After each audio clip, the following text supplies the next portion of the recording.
स्वागत है आप सभी का हमारे साथ साप्ताहिक राशिफल में वीकली राशिफल, जिसमें हम बात करने जा रहे हैं 9 जून से लेकर और 15 जून तक क्या कहते हैं आपके सितारे, कैसा रहने वाला है ये पूरा हफ्ता आपके लिए। देखिए, जब भी हम साप्ताहिक राशिफल की बात करते हैं चंद्रमा को जरूर देखते हैं, क्योंकि चंद्रमा ही एक ऐसे प्लैनेट हैं जो हफ्ते में 2-3 बार बदल जाते हैं। इस पूरे ही हफ्ते में मून की जो स्थिति रहने वाली है, चंद्रमा तुला, वृश्चिक, धनु और लास्ट डे वो मकर में रहेंगे 15 तारीख को।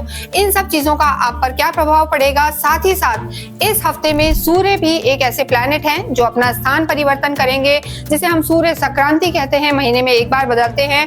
तो सूर्य भी 15 जून को लगभग सुबह 6:45 बजे अपना स्थान परिवर्तन करेंगे और इसका आपके जीवन पर क्या प्रभाव पड़ेगा ये भी हम देखेंगे।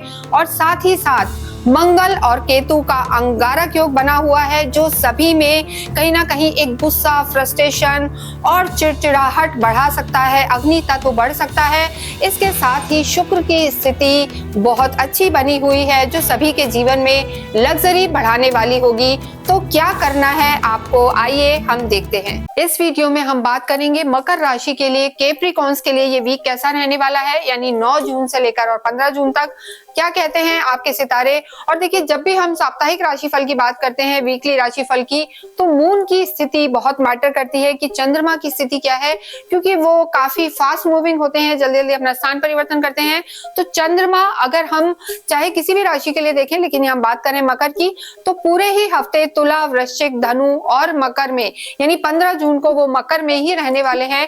तो पूरी जो स्थिति रहने वाली है, यानी पूरा हफ्ता तो आपके लिए चंद्रमा की स्थिति सही है, लेकिन जो मिडिल ऑफ द वीक, यानी लगभग समाप्त होने से पहले के जो 2 दिन हैं, 13 और 14 तारीख, मकर राशि वालों को थोड़ा सा ध्यान रखना पड़ेगा, क्योंकि जो मून है तब धनु में रहेंगे, यानी आपके 12th हाउस में रहेंगे और वहां पे आप थोड़ा लो फील कर सकते हैं, सिंक फील कर सकते हैं और कोई भी मेजर डिसीजन उस समय आपको नहीं लेना है। ये आगे हम बताएंगे कैसे। और दूसरी चीज, अगर हम और ग्रहों की स्थिति देखें तो सब वही है, लेकिन सूर्य भी एक ऐसे प्लैनेट है जो इस वीक में बदल रहे हैं। 15 जून को ही अपना स्थान परिवर्तन कर रहे हैं। इतने लंबे समय से आपके लिए त्रिकोण में चल रहे थे, टॉरस में थे, और अब वो आपके 6th हाउस में आ जाएंगे, यानी जेमिनी में प्रवेश करेंगे। इस समय मकर के लिए 4 ग्रह ऑलरेडी, गुरु, बुध, केतु, मंगल, ये त्रिक भाव में है, यानी 6ठे 8वें भाव में है। और 2 दिन के लिए चंद्रमा की भी जो स्थिति होने वाली है, यानी 13-14 तारीख को वो भी त्रिक भाव में रहेंगे, और सूर्य भी, यानी 5-6 ग्रहों का त्रिक भाव में होना कोई बहुत अच्छे परिणाम नहीं देता है। तो इस हफ्ते क्या रहने वाली है आपकी स्थिति, ये हम देखेंगे। देखिए, ये जो वीडियो हम बनाते हैं आपके गोचर के आधार पर बनाते हैं, यानी आपकी जन्म राशि और आपकी जो चंद्र राशि है उससे रिलेट करके आप इसे देख सकते हैं। साथ ही साथ अगर आपको दोनों ही नहीं पता है तो आप अपने नाम से भी इसे रिलेट करके देख सकते हैं। यहाँ सबसे पहले हम बात करेंगे आपके स्वास्थ्य को लेकर। स्वास्थ्य की जब भी हम बात करते हैं तो हम देखते हैं कि आपकी लगन की क्या स्थिति है। हालांकि देखिए, यहाँ आपकी लगन के जो लॉर्ड हैं शनि हैं, और शनि तो आपके 3rd हाउस में है, काफी फुर्तीला बनाया हुआ है, बैठने ही नहीं देते शनि आपको, भागा दौड़ी खूब है। और ऐसी स्थिति में अगर हम देखें तो गुरु बुध जो आपके 6th हाउस में है, तो पेट की समस्या यहाँ पर नजर आ रही है। पेट से रिलेटेड समस्या हो सकती है, भागा दौड़ी रहेगी, फुर्ती रहेगी, लेकिन बीच बीच में इंडाइजेशन की प्रॉब्लम रह सकती है। हैवी फूड को आप अवॉइड करें, वरना वेट भी यहाँ पर बढ़ता हुआ दिखाई दे रहा है। और इसके साथ केतु मंगल भी आपके अष्टम में, तो देखिए थोड़ा सा किसी एडिक्शन की तरफ भी जा सकते हैं, यानी कोई ना कोई एडिक्शन हो सकता है, या आपका बीपी भी ट्रिगर हो सकता है। तो थोड़ा सा ध्यान रखें, स्पेशली 13 और 14 तारीख को आप जरूर से ध्यान रखें। बाद में आपके 15 को सूर्य भी यहाँ आ जाएंगे। हालांकि सूर्य का 6ठे घर में गोचर कोई बहुत बुरा नहीं होता, लेकिन स्वास्थ्य के लिए जो मोस्ट इंपॉर्टेंट है, खाने पीने का ध्यान रखें। और 13-14 को थोड़ा सा एंजाइटी या डिप्रेशन फील कर सकते हैं, तो उस समय भी आप थोड़ा सा पॉजिटिव रहने की कोशिश करें। नेक्स्ट हम यहाँ पर बात करते हैं आपकी लव लाइफ को लेके। देखिए, लव लाइफ के लिए हमेशा 5th हाउस देखा जाता है। हम बात कर रहे हैं 9 जून से 15 जून तक कैसी रहेगी लव लाइफ। तो आपके यहाँ के जो लॉर्ड हैं शुक्र आपके सुख भाव में बैठे हुए हैं, तो लव लाइफ तो यहाँ पर अच्छी नजर आ रही है, क्योंकि आप स्वयं शनि हैं, 3rd हाउस में हैं, और जो आपके पार्टनर हैं, हम कहेंगे फ्रेंड है, लवर हैं, वो सुख भाव में है, तो यहाँ तालमेल ठीक है। लेकिन देखिए सूर्य आपके पंचम में ही है, लव लाइफ के हाउस में है, तो थोड़ा सा एग्रेशन, गुस्सा रह सकता है किसी ना किसी को, क्योंकि शनि की सूर्य से बहुत नहीं जमती है। तो थोड़ा सा एग्रेशन को अवॉइड करें, जल्दबाजी ना करें, और 13 और 14 तारीख को जो मीटिंग्स हैं या डेट पे जाना है उसे आप अवॉइड कर दें, तो पूरा हफ्ता लव लाइफ आपकी बेहतर रहने वाली है। और इसके साथ साथ और जो रिश्तों की यहाँ पे स्थिति है, देखिए और रिश्ते यहाँ पर ठीक नजर आ रहे हैं, लेकिन भाई या भाई तुल्य लोगों से थोड़ा सा आर्ग्यूमेंट्स रह सकता है, थोड़ा सा नेगेटिविटी यहाँ पर नजर आ रही है, या हो सकता है कोई प्रॉपर्टी का विवाद भी आपको परेशान कर सकता है, रिश्तों में दरार ला सकता है, ये स्थिति यहाँ पर बनी हुई है। नेक्स्ट हम बात करते हैं आपके वैवाहिक जीवन की। देखिए वैवाहिक जीवन के जो आपके लॉर्ड हैं वो आपके चंद्रमा है, और बहुत लंबे समय से अगर मकर राशि के लिए देखें तो मंगल नीच के चल रहे थे, अब मंगल यहाँ से हट चुके हैं और आपके अष्टम में चले गए हैं, केतु के साथ अंगारक योग बनाया हुआ है। तो गुस्सा तो यहाँ पर नजर आ रहा है, और सबसे बड़ी बात मकर राशि के लिए होती है कि काफी हिडन चलते हैं, शेयर नहीं करते हैं, तो उन्हें हम हमेशा कहते हैं कि थोड़ा शेयरिंग बने और अपनी चीजों को, बातें मतलब ट्रांसपेरेंसी रखें, हाइड नहीं करें, तो उनके रिश्तों के लिए भी बेहतर रहेगा और स्वास्थ्य के लिए भी। लेकिन यहाँ हम चंद्रमा के आधार पर अगर देखते हैं तो 12, 13, 14 तारीख को आपको अपनी मैरिड लाइफ में ध्यान रखना है, वहां पर थोड़ी सी दिक्कत आ सकती है, कोई वाद विवाद हो सकता है, अन्यथा यहाँ पर चीजें ठीक हैं। वैवाहिक जीवन को भी लेके यहाँ पर कोई बहुत ज्यादा परेशानी नजर नहीं आ रही है, तो चीजें यहाँ पर आपके लिए बेहतर बनी हुई हैं। सबसे ज्यादा जो चीज इंपॉर्टेंट है कि आपका जो मन, जो हम कहेंगे आपके स्पाउस का चंचल रहता है, आज कुछ कहेंगे कल कुछ कहेंगे, तो ये स्थिति थोड़ी सी रह सकती है, तो वहां पे आपको तालमेल बैठाना जरूरी है, तो वो आप ध्यान रखें। इसके साथ ही नेक्स्ट हम बात करेंगे आपके कर्म क्षेत्र की, आपकी प्रोफेशनल लाइफ की जब भी बात करते हैं तो शुक्र यहाँ के लॉर्ड हैं, और शुक्र तो आपके सुख भाव में बैठे हैं और अपने ही घर को देख रहे हैं, तो ये स्थिति तो काफी अच्छी बनी हुई है, चीजें यहाँ पर बेहतर बनी हुई है, तो कार्य यहाँ पर अच्छा नजर आ रहा है। कार्य की दृष्टि से यहाँ कोई दिक्कत नहीं है।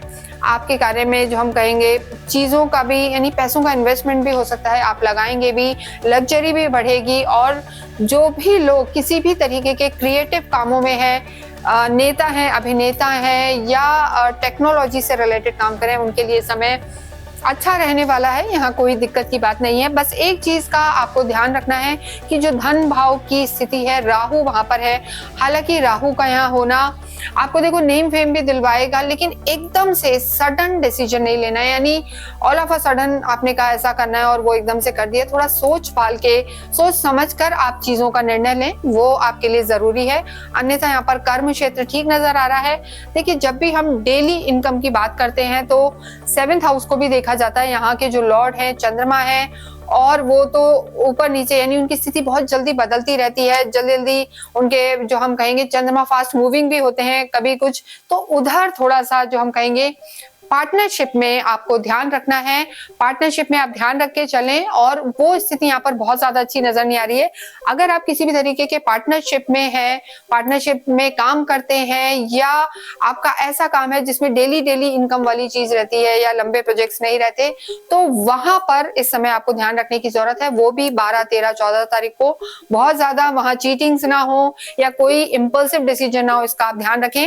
एक बहुत विशेष चीज हम बताते हैं, जब भी आप किसी जॉइंट वेंचर में है, पार्टनरशिप में काम कर रहे हैं, या अलायंसेस या घरेलू ही किसी बिजनेस में आप हैं जिसमें घर के बहुत लोग अच्छे इन्वॉल्व हैं, तो जब आप चाहते हैं कि रिश्ते भी अच्छे रहें और आपका पैसा भी आता रहे और प्रोफेशनल लाइफ भी बेटर हो, हम कई बार कहते भी हैं कि काम और रिश्तों को अलग रखें, तो वो अगर आप चाहते हैं तालमेल बना रहे, तो उसके लिए 2 मुखी रुद्राक्ष पहनना बहुत ही लाभकारी होता है। और यहाँ इस बार हम मकर राशि को यही कहेंगे कि जो अभी की एनर्जीज हैं, अभी के रिश्ते हैं, चीजें हैं, उसमें आपको 2 मुखी रुद्राक्ष जो है धारण करना चाहिए, जो आपके भाग्य को भी बढ़ाने वाला होगा, क्योंकि भाग्य की जो स्थिति है उसके हिसाब से भी हम आपको कह रहे हैं भाग्य को बढ़ाने वाला होगा।